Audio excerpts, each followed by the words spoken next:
Ladies and gentlemen, we want you to stand and we want you to make some noise. Ladies and gentlemen, let's go racing here at Knoxville. Only the best go 3 abreast. It is show time at Williams Grove Speedway. Ladies and gentlemen, boys and girls, here at Eldora Speedway, it's showtime! You got 'em for a rep. Often imitated, never duplicated. The greatest show on dirt, the World of Outlaws. It's time to sit back, relax, and enjoy because, ladies and gentlemen, it's showtime!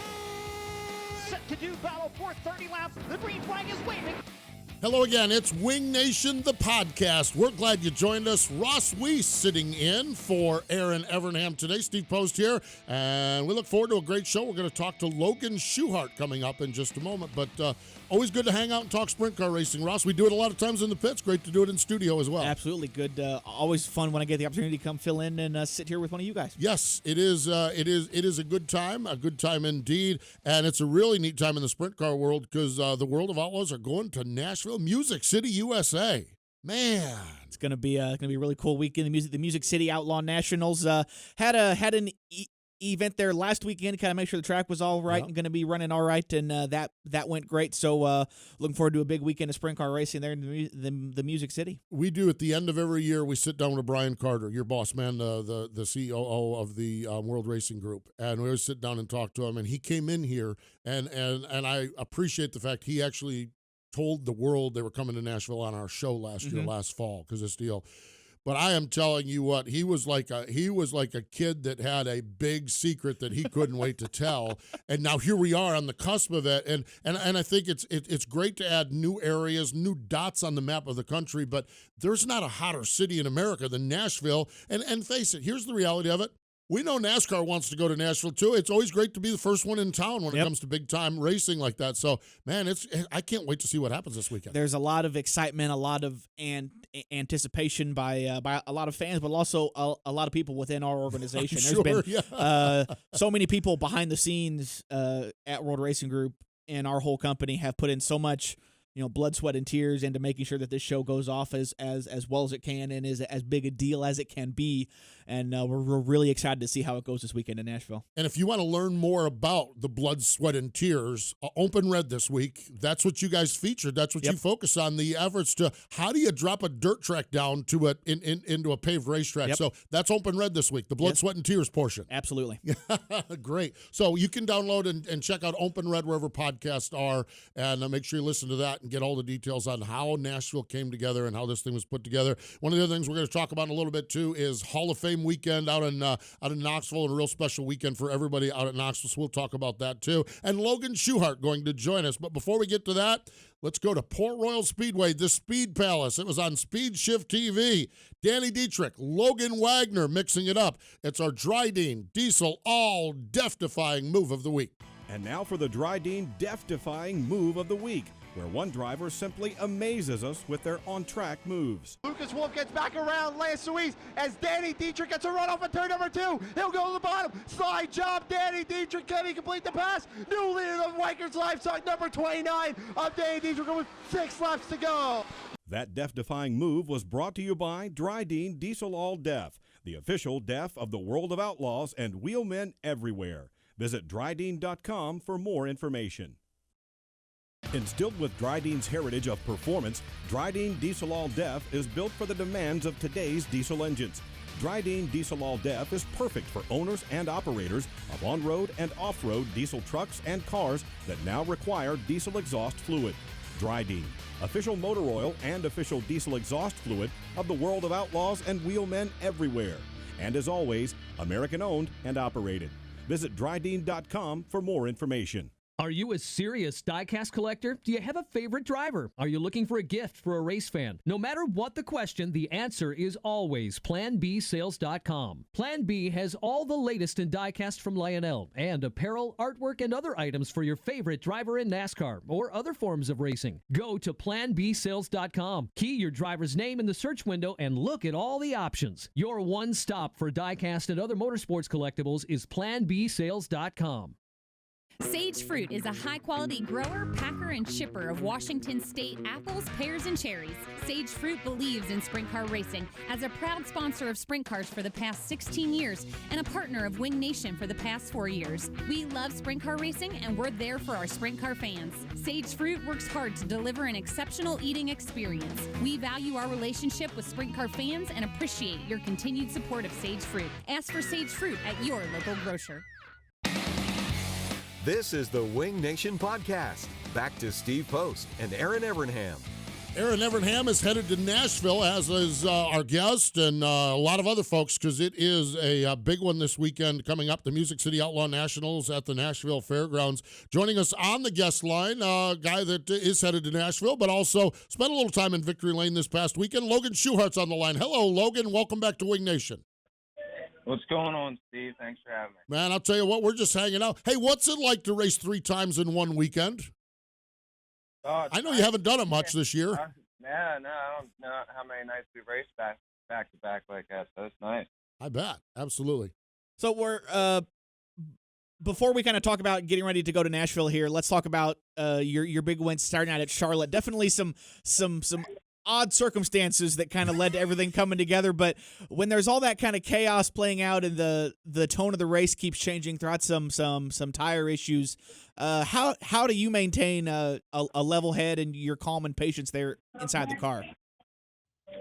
I don't know. We've been in that position before where you got to save tires, and I mean, it's been on plenty of rubber up racetracks throughout my life, and just about saving your tires and not spinning them, trying to drive the car straight without sliding across the rubber and burning it up more. And,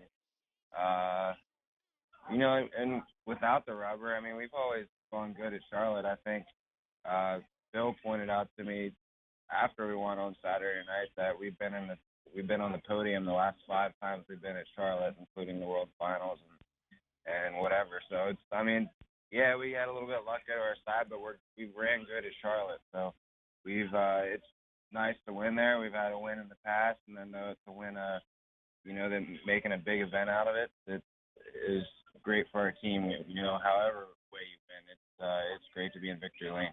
Now, as a follow-up to talking about the race Saturday, one of the very interesting things you said in Victory Lane was that you had rolled out for that feature on a used tire because you were starting so deep in the feature. How did you manage that tire throughout the race to where you didn't have the problems some of the other drivers on track did? I think part of what helped me, I think our race car is a little more looser than some of the other cars, but I was running the bottom or to the mid, towards the bottom of the racetrack a lot sooner than what everybody else was. I watched a lot of cars in the middle of the race before it actually took rubber slide across through the middle to the top. And I was trying to find another line.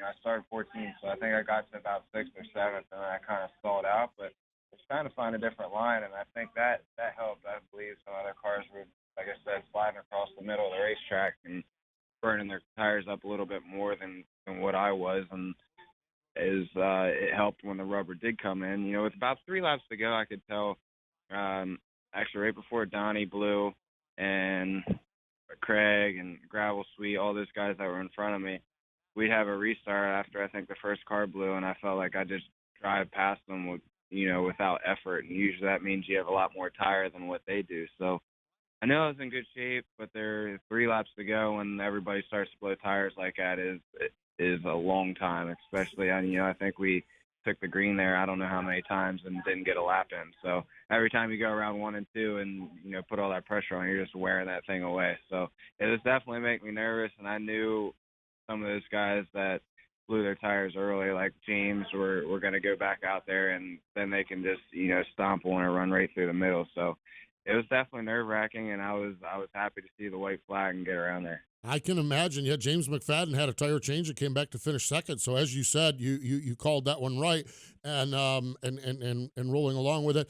When you go, this whole topic fascinates me because thank God we don't deal with it that often. But once in a while you run into it. At what point during the night, Logan, did you kind of say, "Wait a minute, this looks like we're going to be dealing with this tonight"? At what point during the night on Saturday did you realize that you were going to be dealing with that? It's tough to tell. Every time we go to Charlotte, it's pretty cleaned off, and it's pretty wide. I feel like they let the racetrack that way on purpose because it is a bigger racetrack. Those type of racetracks are better when they're drier and they can widen out. But it's late models running first didn't really help the situation, but it was really hot. Hot all weekend. Props to my guys. They worked their butts off all weekend. Ron, Ben, Tyler. It was 95 degrees both days and just working out in the sun. So those guys did a great job, and it's like you said, it's just tough to tell. You don't know when it's going to rubber up, but when it does and it cleans off like that, it's just you can feel it. So everybody's in the same situation, and then just gotta go into saving your tire mode. As we look ahead now, headed to Nashville this weekend for the inaugural running of an event here, you at Charlotte this past weekend, you win one of these first time trophies. As that event kind of grew into something new for the first time. What's it mean for a driver to win the inaugural running of something and be the first one to have that trophy now that'll be tied to that event? Yeah, I just think it's a cool weekend in general. I've always looked forward to going to Charlotte, and it's been a one-day show since I've started racing, and I was pretty excited when I knew it was going to be a 2-day show, and I didn't know it was going to be a special event. So anytime there's a bigger person involved and it has a title name to it, and you're able to say that you won it, it makes it a little bit more special. And like you said, it was a really cool trophy. That's probably the coolest trophy I've won since I started racing. It's pretty big. I don't know where I'm going to put it, but it's pretty cool. So, but I look forward to this weekend in Nashville. It's pretty neat that what they're doing, and I hope it works out great. Nobody's ever been on this racetrack, so that makes it pretty exciting for all of us. And everybody's just got to throw guesses at it for what this racetrack's going to be like. So, but I look forward to hanging out here this week. It's going to be awesome. I've never been to Nashville before, and I look forward to getting back in the race car. I can only imagine in Nashville, there's not a better city on the planet to spend a little time in. It is great, and you guys are gonna have a ball there. Have you, Logan, when you go into a track that's new, whether it's a totally new racetrack like this, you say your best guess, but have you watched a little video of the races this past weekend, or will you try to compare it to something else? What's the approach to get to the baseline?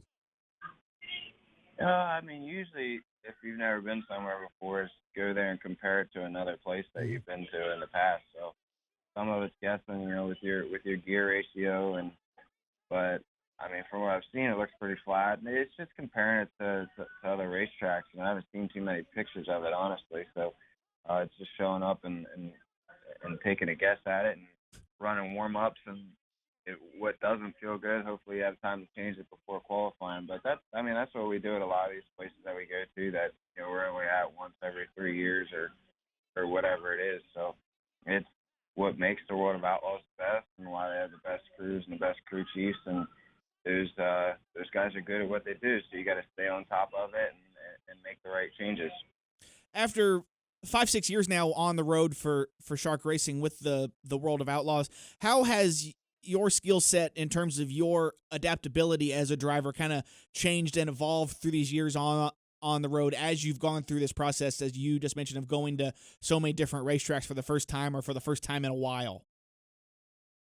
Yeah, it definitely helps you. If you run the same place, week in and week out, I came from Pennsylvania running, you can run a pretty similar setup, and it might teach you a little bit, but it's definitely a big eye-opener when you go to all these different racetracks, and from a quarter mile one night to a half mile the next, and one's high banked, one's flat, and just the differences that they have, and the differences, how sticky the clay is, and what changes you have to make to the car to make yourself fast. So it's definitely something that I feel like I haven't quite got down yet. There's certain racetracks that we go good at, and certain racetracks that we really struggle at. Lawrenceburg last night, I was pretty bad. So it's just one of those things you gotta learn. I'd like to get another shot at it. I feel like if we went back there again tonight, I feel like I'd be a lot better, but that's how it goes. We gotta wait a year to get another shot at it. But hopefully we can show up to Nashville, a track that we've never been to, and make the right calls right away. Well, we can't wait to follow along this week in Nashville. And I want to mention also, it's probably good to win with the Dryden fire suit on. I know Dave was there Friday night. Was the Dryden folks, did they stick around to Saturday and get to celebrate in Victory Lane with you? No, they didn't. I was bummed about that. We had Dave with us on Friday. He's the CEO of Dryden Performance Products, our primary sponsor, and they've been a huge part of our race team. So it's always cool when you can have Dave at the racetrack. He was pretty excited about Friday night. We started 7th and ran 3rd, so it was still a good night. But he wasn't able to be there on Saturday, so I made sure I got a hold of him right away. But he would have definitely loved to be there. But either way, he was pretty excited about it. Yeah, we're talking about Saturday. That run on that run, I'll tell you, they didn't want to caution or a few more laps than that thing. That car was rolling on Friday night too. Logan, always a pleasure to chat with you. Thanks for the time. Best of luck in Nashville and on throughout the season. I know we'll talk to you, but thanks for the time joining us here today. Yeah, thanks, Steve. Thanks, Ross. There we go. Logan Schuchart. Man, he has evolved into a great little race car driver. It's been so cool to watch. As I mentioned there, the evolution of he and Jacob. I think 6 years they've been on the road now with the Outlaws, and it's been incredible to see the growth of their team as a team and the growth of the two of them and their skill set behind the wheel and really either one of them being able to be a threat to wind up in victory lane on any given race night now. It really, truly is. We were up at, it was kind of a neat perspective to be in Pennsylvania when Bobby Allen's car wins. Yep. Because everyone has so much passion and love for Bobby up there. And then as the story's coming out, it was a used tire and everything. Oh, that's Bobby Allen. That's just Bobby Allen. He runs used tires. That's the norm. What you would think they'd invest in a new tire starting 14th, and it's kind of like I'm sitting here marveling at this thing, and everyone was like, "No, that's Bobby Allen. That's how they do it. That's about right. Yeah, that's about." And I'm like, it is just neat. So it has been fun. This weekend, the World of Outlaw NOS Energy Drink Sprint Cars, they're at Music City Nationals, Nashville Fairgrounds, Friday night. $15,000 to win. Saturday night, $25,000 to win. That'll get their attention, too. It's not a bad little payday. Not a bad little payday at all, and really some pretty neat stuff with these 2-day shows are really evolving. A Patriot National this past week in Nashville evolving as well. Also on the docket this weekend, Comp Cam Sprint Car World Championship, Mansfield Motor Speedway, Thursday, Friday, and Saturday night. Saturday night, $100,000. That'll get some attention. Oh, yeah. Yep. Last year, remember that battle, Tim Schaefer and Aaron Reitzel? We talked to Aaron on Tuesday, and that's going to be a fun one, and there's going to be a big field of cars there, Absolutely. too. It is good stuff. This one here is, first and foremost, Knoxville's running on Saturday night. Let's hope they race. Yes. My been a gosh. brutal year for the folks out of Marion County the only so far. person winning this is AJ at Dingus. Yeah. That's the only person winning out there, and AJ doesn't even want to win like this. Yeah. It has been bad, but this weekend is one of the very special weekends, the Hall of Fame weekend. Friday night, salute to all the inductees. There's a screening of a documentary, The Legend of Stan Bowman, and then there's a round table discussion. Tom Bigelow, Shane Carson, Ray Lee Goodwin, Lynn Paxton, and Steve Stapp. Now, that's story hour right there with some pros. Absolutely. That is amazing. Saturday, noon is the banquet, Dyer Hudson Hall. Drivers being inducted, what a list. Richard Griffin, Jason Johnson, Stevie Smith. Stevie, one of those guys that's like, when's he finally going to get in this year? Saturday, he's going to finally get in. Owner's Mechanic, M.A. Brown, C.K. Spurlock, pre-1945, Wild Bill Endicott. What I love about Hall of Fame classes is everyone's got a story about somebody. Mm-hmm. A lot of the drivers, a lot of the fans are going to talk about Jason Johnson or Stevie Smith or Richard Griffin, the gas man. But it's your perspective. Yep. Always has something here. When it comes to the media, you and I are both geeked up about this. Greg Stevens. Yep. Who's Greg Stevens, and why are you so geeked up about Greg Stevens? Well, pretty much, if you saw any video of the World of Outlaws throughout the better part of the late 80s and on into the 90s, chances are it was video that Greg Stevens shot. And for all of us to kind of make a living today videoing sprint cars, we kind of have Greg to thank for kind of blazing some trails for the rest of us and how it can and should be done and how it can be covered. So it's really cool for those of us dirt track sprint car video guys out there to finally see Greg make it into just outside turn 2 at Knoxville. Yes, it really is. Brian Yesowich, our video guru here, has so many great Greg Stevens stories because Brian was part of some of those teams back when TNN did World of Outlaw races, and I know just that perspective as a video guy. I mean, he was the pioneer. Yeah, we may have all gotten here. We don't know how it would have looked like, but Greg Stevens was the pioneer when it came to video and at World of Outlaw races. Yeah, he did so much, at the time, he did so much stuff that was radically different than anyone else to make sure he was getting, videotape shipped off at the end of the night to make it on to TNN or whatever else for the next day for Motor Madness or whatever other various shows they were airing on. But just a really cool moment for all of us camera guys. Got to get it overnight so Pat Patterson can have it on Sunday morning on his show, and Greg did a great job with that. The other media member, and this is one that really rings with me, is Tom Schmay. Thomas Schmay was the longtime curator out at the Hall of Fame, and he is a historian of everything. Tom's story, and I knew of Tom for years and years, but I've gotten to know him the last couple of years more so. Tom's story is fascinating, and kind of the beauty of this is I don't even remember what he suffered with now. But he had a medical condition that put him in hospice. And I was under the belief that when you go to hospice, there's one way out. Yeah. Come to find out that's not the case. Tom actually said, no, you'd be surprised. A lot of people survive hospice. And I'm like, huh, what? Because hospice is comfort care. It's just getting you through the final stages. And Tom was in hospice. Friends of mine, Larry Janicek, Tony Bachhoven, they went and said goodbye to Tom Schmay. They didn't, but they walked out saying, I think I just said goodbye. Yeah. All of a sudden, the guy's just getting better. Yeah. And all of a sudden, he's out of hospice. The good way to get out of hospice. And he decided, and with what he's recovered from, he wanted to be around family, so he's moved to upstate New York. Tom Schmay, there's the old song, Live Like You're Dying, the old country song, Live Like You're Dying. Tom Schmay is living life like we all should live life. In fact, he's in Knoxville this week, obviously for the induction, but he documents on his Facebook page going across the country. And one time it's shots, he was at Fremont on Sunday night. He documented Fremont. And then sometimes he's in Ames, Iowa, just taking pictures of silos. And it's just, he is my favorite follow on Facebook because you don't know what you never know where he's going to pop up next. And it's phenomenal. And so I'm just so excited about Tom Schmay getting in. So so there you have it. It is a noon at Dyer Hudson Hall, but a great class. Richard Griffin, Jason Johnson, Steve V. Smith, C.K. Spurlock, M.A. Brown, Wild Bill Endicott. Man, that Hall of Fame, they do a great job out there. They really do. Yeah. If you ever get a chance to go to Knoxville for the races, make sure you get there earlier in the day. Go check out the Hall of Fame outside turn 2. And they've got an A.J. Foyt display this year that is just stout for sure. And then Saturday night, they're going to wrap it up with blue skies, perfect temperatures, perfect condition, a complete program of sprint car racing. You can't make it to Knoxville. Dirt Vision has that. King of the West Series, the NARC Series, Petaluma on Saturday night. Lucas Oil ASCS National Tour. They are kicking off their sizzling summer speed week. And I can imagine when you're running in Texas in June, it is sizzling. I can't even imagine that. We're baking here in North Carolina. They start Saturday night at Route 66, and then next week they really kick it up with races all across Texas, and I think there might be an Oklahoma race or two in there as well. Regional racing, Centerville Superspeedway, and Dardenville, Arizona. The Mid-South region is there.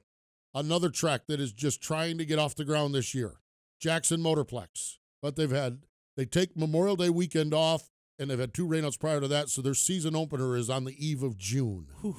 Man, oh man. And I am telling you, when they cut those 360s, it's the Midwest Power Series and Midwest Sprint Touring Series 360s loose on that racetrack.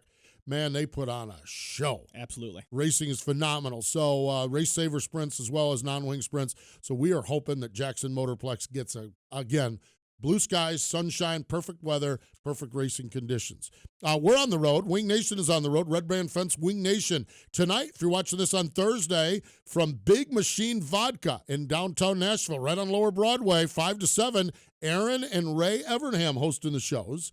Okay, then Friday and Saturday night, 4 o'clock at the Fairground Speedway, live shows out there. So Red Brand Fence, Wing Nation. So Man, I'm running out of notes here. I think we've about tore this thing up. I think we've about got it covered. I think we have it covered. Ross, I do appreciate you coming over. I know it's a long ride over from your offices. Took all of about 3 minutes to get here today. Yeah, it was no, I rough. appreciate it. As I think I said at the top here, I love when we get a chance to chat at the racetrack, but it's fun sitting in the studio and talking to some of our heroes today. I appreciate the opportunity to come and do this. It's fun to come sit here with you as well, bud. That is Ross Wece. You can catch him each and every week, of course, doing all the video production work for Dirt Vision, and you can find him as well on Open Red. By the way, I mentioned Dirt Vision. Your leader, the media award winner, Brian won the media award winner. Much deserved. You guys do a great job with Dirt Vision. So that had to be pretty neat for all the work that he puts into this as well. It's Dirt Vision is kind of all of our baby. Yeah. We've put a lot of work into it these past couple of years to try to keep always making it better and try to have it at the forefront of race broadcasting, and I think we've done a pretty good job of that, and we look forward to continuing to grow it and keep trying to make the shows better. Yeah, but you didn't bring the snack drawer over. You know what our you're doing. game has kind of fallen off on the snack drawer this year. Oh, is it? It's not Okay. good. I mean, all the rainouts have affected the snack drawer as well. So boy, I can imagine. We have that on the MRN truck during a rain delay too. Deplete the snack drawer. So, hey, appreciate the time. Thanks for being here with us. Glad to be here. There we go. That's Ross Wece again. Open Red is where you can find him. Upcoming, the HRP Racing calendar of upcoming shows this Saturday on MAV TV.